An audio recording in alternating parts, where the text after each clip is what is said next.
girlfriend. A month later, I found out that she was in New York City. I didn't know until I saw it on Facebook. My understanding from her friends that she was escorting, doing dinner dates. I told her, get your butt home now, and she'd say, I am okay. And I get something in the mail. It was a protection from abuse order that she put out on a gentleman because she said he had choked her and took her money. I would have never thought my daughter was involved in being pimped, prostituting. The last time I talked to Corinna was September 20th. She just said, Mom, I'm coming home tomorrow. And I was like, well, if you want to come home tomorrow, you're going to go back to school and you're going to get a job. It was the first time ever that she said she wanted to come home. I was texting her for like a whole week. I never got any response. I asked one of her friends when the last time they saw or heard of Corinna. She just said, nobody's heard from her. She's not responding to my calls or messages. Something's wrong. I was worried sick, so I went to the police. Police are on the hunt for a 19-year-old girl. Corinna Slusser was last seen in the early morning of September 20th at a Queens motel.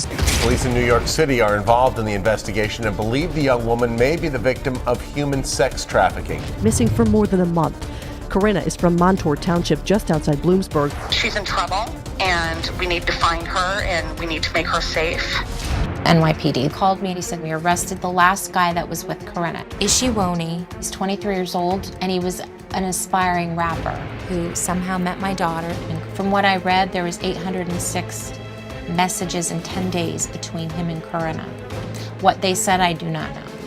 Basically, after that date, no one's heard from her. This is a person who vanished. I don't know if Corinna's still alive. I pray that she is. I love her. I want her to come home. Well, I'm very, very sorry that you're in this situation. I can't even imagine. And this is something that obviously just haunts you 24/7 at this point, right? Right, it does. And now, it was July 2017 that you found out on Facebook that your daughter was in New York City, right? I actually saw her post something that she was in Brooklyn, in New York.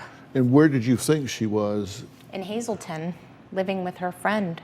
And then there were some Instagram pictures that after she moved to New York that she put up, and they were these pictures that she posted of herself on Instagram in July, then August, and then September. When did you get the inkling that there was prostitution involved? After the investigation started. Okay. I knew nothing until I reported her missing. So then after that, it started, more news started coming out and developing, and then I started to learn that she was involved in human trafficking. Maybe they enticed her there somehow, conned her in a way, and then started to control her. Now, there was an online ad that she posted on September 5th of 17, and this ad was posted at 10:48 p.m., Wow. 15 days before she disappeared. And whether she posted it herself or someone else did in her name, we have no way of knowing. That's what I mean. Right. You don't know. And it says, knew I am nothing. sensual and open-minded, young, sexy Italian woman. I am the epitome of young, beautiful, and fun, and can adapt to any situation or your heart's desire. I'm a petite, thick and curvy blonde that weighs only 150 pounds. I have sparkling blue eyes, golden blonde hair, and fair olive skin tone. No law enforcement or pimps welcome. I service all. Does that sound like her at all? No, she never referred